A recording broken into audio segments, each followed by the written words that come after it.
Patricia doblá es la última blusa de su madre con la misma precisión mecánica con la que Abba ha doblado. Las anteriores como si el orden pudiera contener algo que todavía no tenía nombre. Llevaba 3 horas dentro de esa habitación. Las cajas de cartá, él, ocupaban el suelo como islas, cada una con su etiqueta escrita. A mano, ropa de invierno, zapatos, cobijas, afuera el departamento olá cafase que nadie había preparado todavía. El closet se ha abierto. Al fondo, detrás de una caja de sombreros de ala ancha que nunca vio. A su madre usar, había algo que no encajaba con el resto del orden doméstico, que Dolores había mantenido durante décadas. Era una caja de metal color verde oliva, del tamaño de una caja de zapatos. Pero más pesada, con un candado pequeño que ya no era plateado sino casi negro de óxido acumulado. Patricia la sacatro sujetándola con ambas manos. El candado cediatro al primer jalatro, sin fuerza, como si hubiera estado esperando que alguien llegara hasta él con suficiente paciencia. Dentro había un sobre manila sellado con varias capas de cinta adhesiva, que con los ahamos se había vuelto del color del caramelo viejo, rágida, quebradiza en los bordes. Encima del sobre, suelto, había una fotografía en blanco y negro con los bordes dentados propios de las copias antiguas. Una mujer joven, desconocida, sostenía a una recién nacida en lo que parecía ser una sala de recuperación de clínica. La mujer de la foto no era Dolores. Patricia lo supo de inmediato, con la misma certeza con que se reconoce la voz de alguien sin haberla escuchado en Amos. No era su madre. Dio la vuelta a la fotografía. Al reverso, con una letra inclinada hacia la derecha que Patricia no reconociete. Alguien había escrito con tinta azul ya desvanecida. Patricia, 3 dadas. Marzo 1974. Patricia nacía en marzo de 1974. Se llamaba Patricia desde antes de recordar nada. Se quedase sentada en el suelo del closet con la foto en una mano y el sobre cerrado en la otra, sin abrir ninguno de los dos, sin moverse todavía. La ropa de Dolores, que se ha colgada encima de ella olá a talco Johnson y a naftalina, ese olor que durante 49 años había significado exactamente una sola cosa. El sobre tenía un peso específico, no mucho, tal vez el de 2 o 3 hojas dobladas, pero en ese momento pesaba de una manera que no tenía que ver con el papel. Patricia no lo abría. Lo sostuvo contra su pecho con las 2 manos, los ojos fijos en la pared del fondo del closet, donde todavía colgaba el vestido azul marino que Dolores usaba para las fiestas de fin de año, limpio y envuelto en su funda de plástico transparente, esperando una ocasión que ya no iba a llegar. Patricia no emigra. Esa fue su primera decisión grande, aunque en ese momento no la llamó Triasa. Cuando Rodrigo comprate el pasaje a Toronto en el otoño de 2001, ella todavía vivía a 6 cuadras de la casa de su madre y llegaba los martes y los jueves sin que nadie se lo pidiera. Llegaba con las bolsas del mercado, con los papeles del médico doblados en su cartera, con la lista de medicamentos escrita a mano en una hoja de cuaderno que después pegaba con cinta en la puerta del refrigerador. Su madre era una mujer que no abrazaba con facilidad, expresaba el afecto de otra manera. Cocinando arroz con leche los domingos, dejando la llave debajo del macetatren de cerámica en la entrada, guardando silencio cuando Patricia le contaba algo difícil, pero sin irse de la habitación. Patricia aprendía a leer esos catrédigos y los aceptarte como el idioma que tenían. En 2006 llega a tener la primera oferta de trabajo en otra ciudad, una empresa de logística en Rosario, un cargo que Patricia había buscado durante 2 años, firmada la carta de intenciater un viernes. El lunes siguiente, su madre tuvo una caída en el Bahamo y terminatre en el quirófano con la cadera derecha rota. Patricia guardatre los papeles sin firmar en el cajatre del escritorio y nunca volvíate a sacarlos. En 2009 llegate otra oportunidad, esta vez en Córdoba. Patricia ya tenía el número del departamento anotado, había ido a verlo un sábado de agosto, había medido con los ojos Dante pondrá a la mesa. Entonces su madre tuvo una recaída. Fiebre alta, confusión, 4 días, internada. Patricia no llama a la empresa de Cardova para pedir más tiempo. Simplemente no llama. Rodrigo volvía 3 veces en esos 10 años. Llegaba con maletas grandes, con chocolates importados, con una chaqueta nueva para la madre que nunca terminaba de quedarle bien. Se quedaba 10 dadas, a veces 12, y hablaba con una familiaridad fácil sobre una vida que había construido lejos. Patricia lo miraba servir el café como si supiera dónde estaba todo, como si hubiera estado siempre. Cuando la madre murió, Rodrigo llegaba al entierro desde Toronto con ojeras y un traje oscuro que olá a Avián. Estuvo 5 danzas. Firmate los papeles que había que firmar y luego volvía. La casa de la playa que había sido del padre que date a su nombre porque asá lo había dispuesto la madre en el testamento. Y esa parte Patricia la supo sin que nadie se la explicara con claridad. A ella le tocaron los muebles, las fotos en sus marcos de madera oscura, y la tarea de desmantelar el departamento donde su madre había vivido 32 años. Nadie le dijo que era su responsabilidad. Pero nadie dijo que no lo era tampoco. Y eso fue suficiente para que Patricia lo asumiera como propio. Pasá 3 fines de semana abriendo cajones, envolviendo platos en papel de diario, decidiendo cuál se donaba y cuál se guardaba. En uno de esos cajones encontré cartas, recibos, una libreta con námonos de teléfono que ya no existan. Eran los rastros de una vida que Patricia quería conocer en su totalidad porque había estado ajá, porque había sido la que se quedata. No había razón para dudar de eso, no daba. El notario llamate un martes por la tarde, mientras Patricia doblaba toallas en el cuarto de su madre. Todavía olá a agua de colonia y a encierro suave. Hablato despacio, con esa cortesía de quien acostumbra. Dar noticias que otros no saben qué debemos recibir. Mencionado el expediente la fecha del cierre y luego usada la palabra filiaciatre con la misma ligereza con que se menciona un número de folio. Patricia dijo que llamará la semana siguiente y colgatro antes de entender cuá acababa de escuchar. Se queda con la toalla a medio doblar en las manos, mirando el piso de madera como si el piso fuera a explicarle algo. No buscatro la palabra en el diccionario. No llamatro a nadie. Terminatro de doblarla toalla y la puso sobre la cama con el resto. A las 2 de la mañana estaba de pie en la cocina, con la hornilla encendida y la olla pequeña de esmalte azul que su madre usaba solo para la leche. Era un ritual sin nombre. El fuego bajo, la leche moviéndose despacio, el momento exacto antes de que subiera para retirarla. Lo había visto hacer cientos de veces desde Niama sentada en el banco de madera junto a la alacena, esperando que le dieran su taza. Tomadera leche.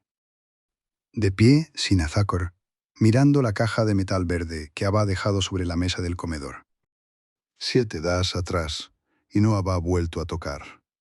La caja estaba en el mismo lugar, con la misma inclinación leve, como si tampoco ella hubiera podido moverse. El sobre blanco sega adentro, cerrado, con la foto que Patricia había visto solo una vez y que sin embargo ya no necesitaba volver a sacar. Tena memorizada la luz de la ventana de la clínica, el vestido floreado de la mujer joven, la forma precisa en que sus brazos sostenían a la recién nacida. No era el abrazo de alguien que acaba de recibir algo. Era el abrazo de alguien que ya sabe que lo va a soltar. Patricia dejale la taza en el fregadero y tomate el celular. Llamate a Rodrigo. El teléfono sonate 4 veces y entrapte al buzante de voz. Le dejate un mensaje corto. Solo que había papeles del notario, que había que revisarlos, que la llamara cuando pudiera. No mencionate la caja. No mencionad la foto. Mientras grababa el mensaje, una parte de ella registrape ese silencio como una 17, aunque todavía no supiera del todo cuál era lo que estaba decidiendo. Apagate la luz de la cocina y se quedate un momento en la oscuridad con la caja visible desde donde estaba, quieta sobre la mesa, esperando lo mismo que ella. El sobre Manila estaba sobre la mesa del comedor cuando Patricia se sentó con su café a las 8 de la mañana. No lo había movido desde la noche anterior. La luz entraba horizontal por la ventana y caía directo sobre Agel, como si el danda también ajen quisiera ver cuaje había adentro. Patricia toma un sorbo antes de abrirlo, no porque no tuviera urgencia, sino porque la urgencia era exactamente lo que No podrá permitirse. Sacad los documentos uno por uno y los alinead sobre la mesa con el mismo. Cuidado con que había alineado las blusas de su madre 2 danas atrás. El primero era un acta de nacimiento que ella conocía o crea conocer. Su nombre, la fecha, la ciudad. Pero en el margen superior izquierdo había correcciones escritas con tinta diferente, más oscura, trazadas con una letra que no era la del original. El segundo documento tenía membrete institucional, Casa Cuna Municipal, 1974, con un sello borroso y un namómero de expediente que alguien había subrayado a lápiz. El tercero era una carta escrita por su madre con letra apretada, las líneas tan juntas que las palabras parecían empujarse unas a otras como si no hubiera espacio suficiente para todo lo que necesitaban decir. Patricia la leyatre hasta la mitad. Luego la dobla. No porque no quisiera seguir, sino porque necesitaba terminar de respirar antes de que las palabras le cambiaran algo que todavía no estaba lista para perder. Fue al cajante de la cocina y sacó la libreta de espiral verde, la misma donde anotaba el aceite de oliva, el detergente, las cebollas que siempre se olvidaba comprar. La abriate en una página limpia y trazate 3 columnas con una regla. Las titulate sin dudar. Lo que sate, lo que necesito verificar, dante buscarlo. No era un ejercicio sentimental. Era un mapa, y los mapas se hacen antes de salir, no durante el camino. En la primera columna escribíate los hechos concretos, su nombre en el acta, la fecha de nacimiento, el nombre de su madre como declarante. En la segunda columna escribíate las correcciones, el namómero de expediente, el nombre de la instituciate. En la tercera columna escribíate registro civil, archivo histórico municipal, notará solo si es necesario después. Subrayate la última parte. El orden importaba tanto como la lista. Primero los documentos del Estado, porque el Estado no podrá mentirle de la misma manera en que le habían mentido las personas. Decidíate no llamar a Rodrigo. No toda va, al llevaba a Homos sabiendo algo que ella desconocá, y un damas no iba a cambiar esa distancia. Lo que podía cambiar era cuánto sabía a ella cuando finalmente lo llamara. Guardate la libreta en su bolso, al fondo, debajo de la billetera.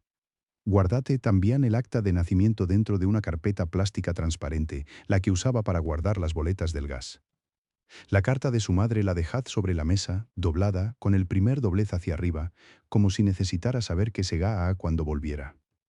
Se puso el saco, revisá que tuviera el namómero de teléfono del registro civil anotado en la libreta, y salíate del departamento cerrando la puerta con suavidad, sin apuro, como quien sale a hacer un trámite cualquiera en un martes cualquiera de su vida ordinaria.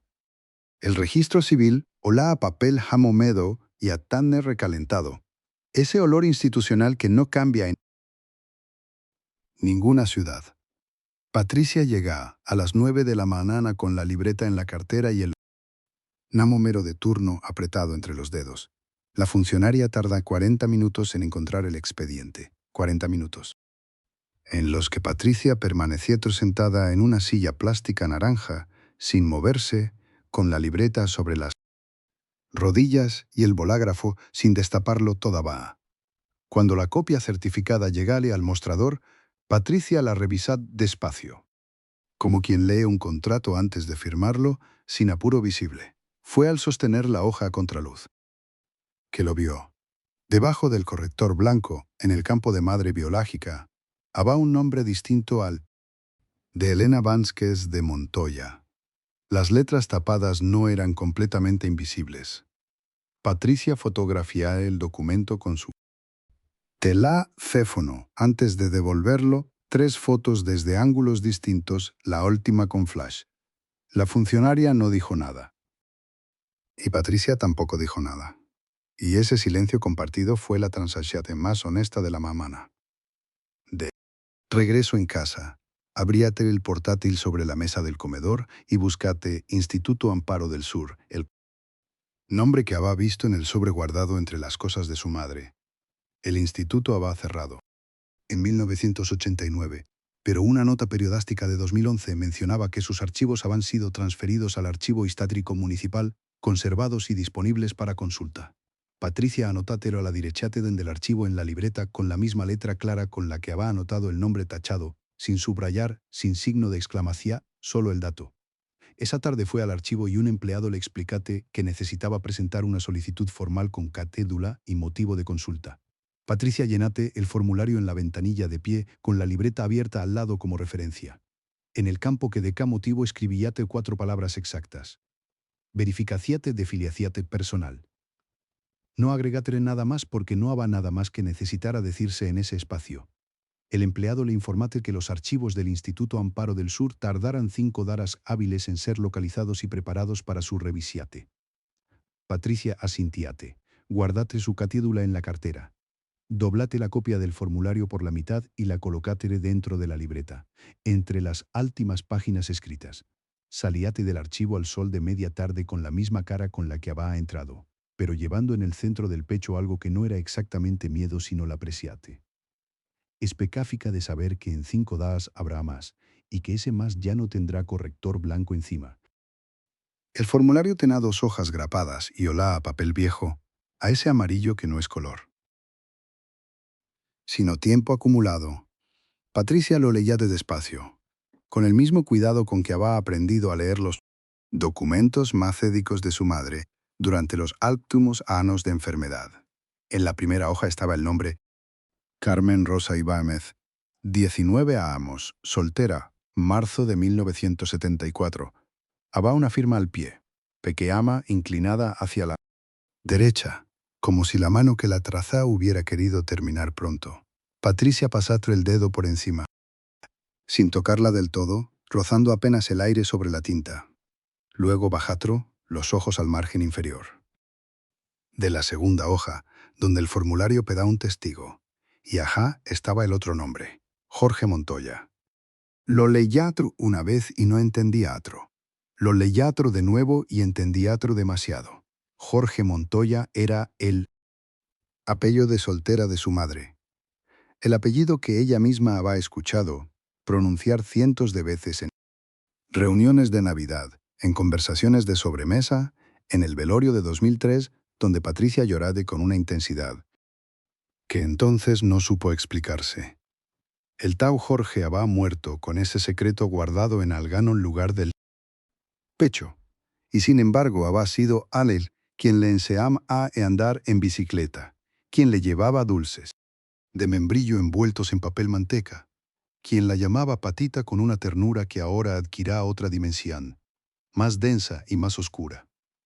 Patricia doblao el formulario por la misma línea de doblez que ya tenía, como si el papel recordara haber sido doblado antes, y lo colocado dentro de su carpeta azul entre los otros documentos. Afuera, la ventana del archivo daba a un estacionamiento de concreto gris donde un hombre cargaba cajas desde una camioneta blanca con movimientos lentos y repetidos. Patricia lo miraba sin verlo durante un momento exacto, el tiempo que tardaba en acomodar lo que había leado dentro de algo que pudiera sostenerse. Esa noche, sentada en la mesa de la cocina con una taza de té que no tomaron, abrió por fin el sobre que había encontrado entre las blusas de su madre. La carta era corta, 3 párrafos en letra apretada, y en ninguna de sus líneas aparecía la palabra perdamor.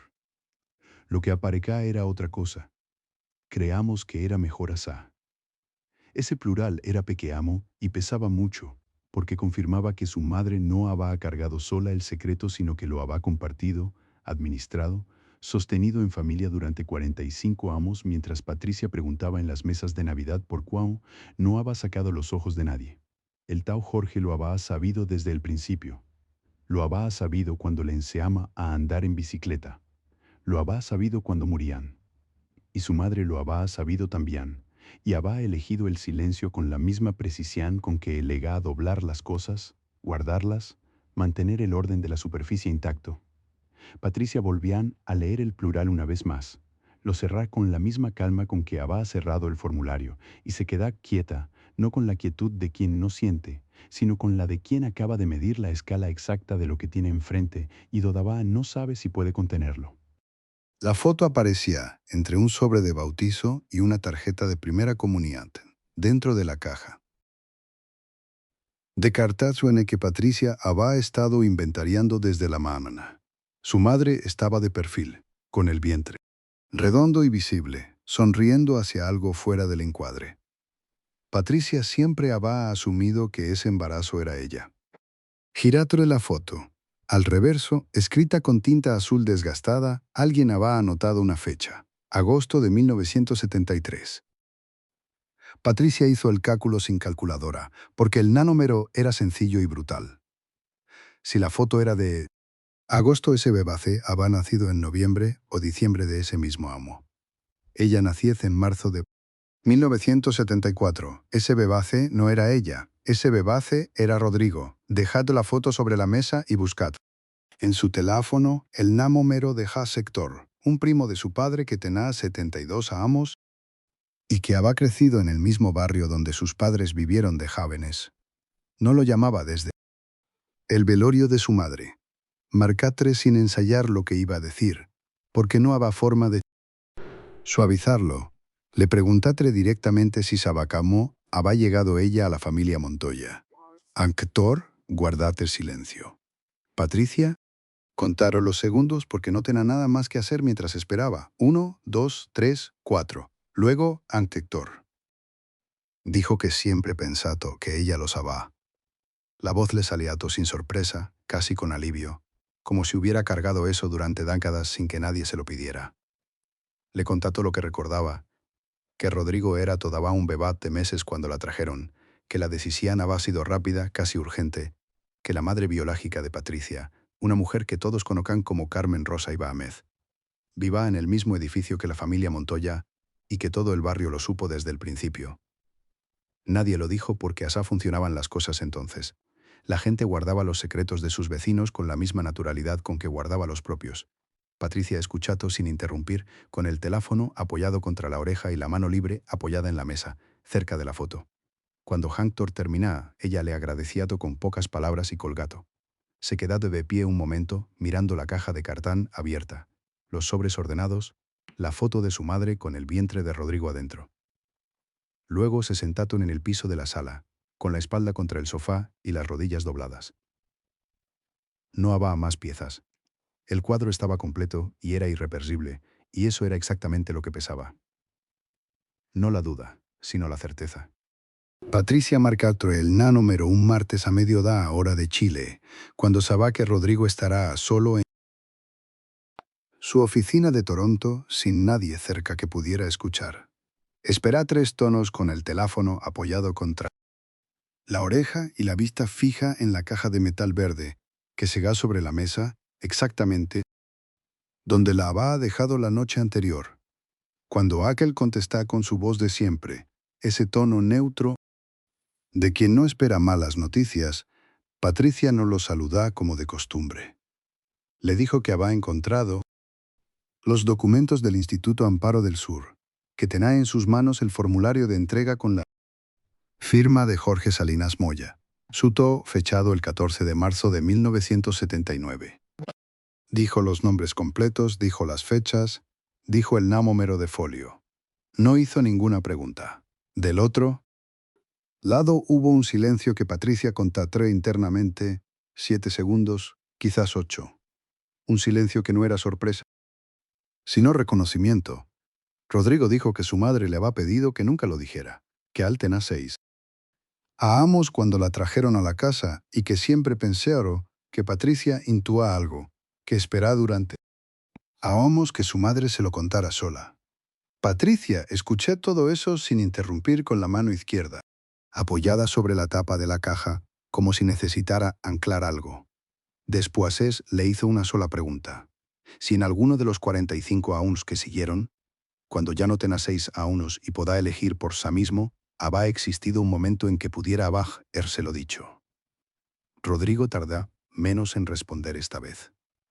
Dijo que podrá haberlo hecho. Dijo que eligiese no hacerlo. Patricia no llorará durante la llamada, no levantó la voz, no dijo nada más de lo necesario. Le dijo a su hermano que necesitaba tiempo y colgada. Apoyá el teléfono boca abajo sobre la mesa, al lado de la caja de metal verde, y se queda mirando los dos objetos juntos como si fueran la evidencia completa de algo que ya no tenga nombre. La llamada duró 4 minutos. Patricia la escuchó desde el pasillo, con la espalda apoyada contra la pared.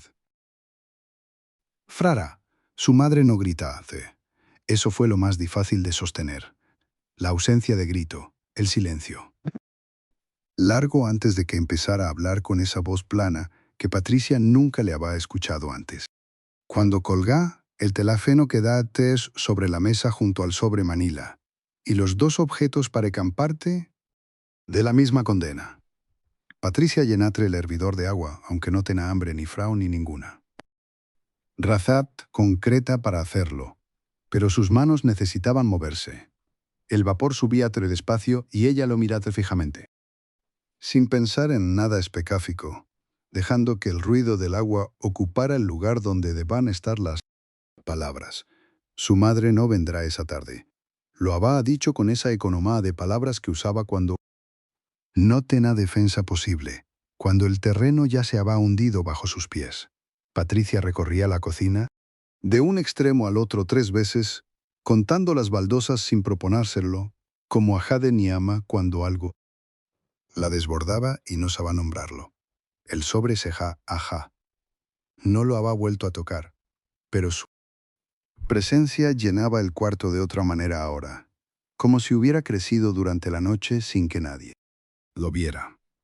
Abriatre la ventana y entratriz aire de la calle. Ese olor a asfalto han húmedo de la mañana temprana, y por un momento fue simplemente una mujer junto a una ventana abierta. Pensatris en los amos que había pasado organizando los turnos del mactídico de su madre, firmando formularios, eligiendo siempre quedarse cuando sus hermanos encontraban razones para irse. No había amargura todavía. Había algo más quieto y más pesado que la amargura, algo que se parecá a entender demasiado tarde una ecuaciatriz que siempre estuvo frente a ella. Cerratre la ventana. Puso la taza sobre la mesada sin llenarla. Tomatre el sobre y lo guardatre dentro de la carpeta azul donde guardaba los documentos que importaban de verdad. La maámana siguiatre. El refrigerador zumbatre. Afuera un perro ladratre 2 veces y se callate. Y Patricia se sentare a esperar que el dada le indicara cuál era el siguiente paso posible. Patricia pasatro, la noche en el sofá, con la foto sobre la mesa de centro y la lámpara. Encendida hasta el amanecer. No durmía tú, pero tampoco lloraba más. Algo en ella había terminado de romperse y, al terminar, había dejado un espacio extremadamente silencioso. A las 6 de la mañana se levantó, dobló la cobija con cuidado y fue a la cocina a hervir agua. Prepara que café, lo bebía tú de pie frente a la ventana, mirando el jardín que ella misma había plantado hace 3 años sin ayuda de nadie. Luego regresatre a la sala, tomatre la foto entre 2 dedos como si fuera un documento oficial y la guardatre dentro de un sobre Manila que sellatre con cinta adhesiva. Escribiatre en el frente una fecha y una sola palabra, prueba. Después abriatre su cuaderno de espiral, el mismo que usaba para anotar gastos de la casa, y en una página limpia escribía 3 columnas. Lo que sabía, lo que necesitaba saber. Y aquí hay que preguntarle. La primera columna era corta, pero concreta. La segunda, larga. La tercera tenía un solo nombre al que llegater después es de mucho dudar. Esa maanana llamátera, a la única taca que daba. Del lado de su padre, una mujer de 72 años que vivía en Puebla y que nunca había aprendido a mentir con convicción. Le dijo que quería visitarla el fin de semana, que tenía preguntas sobre la familia y que necesitaba que le respondiera con franqueza. La ta guardad silencio 3 segundos antes de decir que sa, y ese silencio le confirmó a Patricia que había elegido bien aquí ante llamar. 3 semanas después de la llamada, Patricia volvía a cocinar arroz con leche un domingo por la mañana. No porque tuviera hambre, sino porque necesitaba que sus manos hicieran algo que reconocieran. Midiatre la leche en la taza de siempre, la azul con el borde desportillado que su madre le había dado al casarse. La taza seguía siendo la misma. Eso también era una información sobre quién era su madre y quién era ella. Revolvía todo despacio, con la cuchara de madera, mirando el fondo de la olla sin pensar en nada concreto. En algún momento dejaron de revolver y simplemente se quedaron parada frente al fuego encendido, escuchando el borboteo. Fue entonces cuando notó que no sentía urgencia. No había nada que descubrir que no supiera. Ya. La foto se dentro del sobre manila que ella misma había cerrado con cinta adhesiva y guardado en el cajatrodén del escritorio. No la había vuelto a abrir, pero tampoco había dejado de saber que estaba debajo de los estados de cuenta. Esa mañana comía sola en la mesa pequeña de la cocina, con el plato hondo y la cuchara sopera de acero. El arroz con leche estaba exactamente como siempre. Eso fue, de alguna manera extraama, la primera victoria en semanas. No porque todo estuviera resuelto, sino porque ella había sido capaz de terminarlo, de comerlo entero, sin que nada se rompiera. Lavase el plato, lo secase, lo acomodá en el estante y entendía que seguir era distinto a resignarse. 3 días después de la llamada, Patricia volvía a abrir la caja. No para buscar más, sino para ordenar. Sacatre cada sobre con cuidado, los fue apilando por amo sin leerlos. Sus manos ya no temblaban, como aquella tarde en el pasillo. Había algo distinto en el peso de los papeles, como si ella misma pesara diferente al sostenerlos. Encontró la foto otra vez. La sostuvo bajo la luz de la lámpara de su escritorio, la misma donde siempre revisaba las cuentas del mes. La miratre sin el nudo de antes. No había desaparecido el dolor, pero ya no la paralizaba de la misma manera. Buscate un sobre, manila limpio, en el cajatro donde guardaba los documentos del seguro médico. Deslizatro la foto adentro con cuidado, como si guardara algo frágil, pero ya sin veneno. Escribíate en el frente con pluma azul. Familia, sin fecha, sin apellido, sin explicación tradicional. Lo colocatra al fondo de la caja, debajo de todo lo demás. No escondido, sino puesto en su lugar dentro del orden que ella estaba construyendo. Cerrad la caja con las solapas bien dobladas, sin cinta adhesiva, porque ya no necesitaba sellarlo con urgencia. Se fue a la cocina y calentatere agua para caface. ¿Escuchatere el silbido de la tetera? ¿El sonido más ordinario de todos? Y en ese momento sentía que algo pequeño, pero real había cambiado de sitio dentro de ella. El arroz con leche hirvíatero a fuego lento mientras Patricia abra el cajátero en donde guardaba la foto por tercera vez esa semana. La sacó con los dedos índice y pulgar, como quien sostiene algo que todavía puede quemarse, y la puso sobre la mesita del comedor. La mujer de la imagen no tenía nombre. Escrito al reverso, pero ya no importaba. Patricia Sabaquillán era, de dan de vená, ¿cuál significaba ese silencio? De dan secadas. Revolviatre el arroz sin apurarse, con la cuchara de madera que había sido de su madre. La misma que usaba cada domingo desde Niama. El olor dulce del arroz y la canela llenían cocina exactamente igual que siempre, como si la casa no supiera lo que Patricia ya sabía. Volviato a la sala, se sentatre frente a la foto y esta vez no sintió el nudo que le había cerrado la garganta durante semanas. Sintiat, en cambio, algo más parecido al peso exacto de las cosas. Ni más grande ni más pequeño de lo que era en realidad. Había sido la que se queda, la que cuida, la que sostuvo la casa cuando todos los demás se fueron o miraron hacia otro lado. Y también había sido la última en enterarse de lo que esa casa guardaba dentro. Como si quedarse hubiera tenido un costo que nadie le avisaba. Toman la foto, la giratre una vez entre sus manos. Y la volviatre a dejar sobre la mesa, boca arriba, sin esconderla. Regresatre a la cocina, apagatre el fuego, sirviatre el arroz en el mismo tazatre de cerámica azul que usaba su madre los domingos de invierno. Se sentatre a comer despacio, con la cuchara, frente a la ventana, mientras la maámana entraba sin pedir permiso por los vidrios limpios. La foto se ga a Si te gustaron estas historias, suscríbete al canal y activa las notificaciones para no perderte las próximas. Gracias por acompañarnos.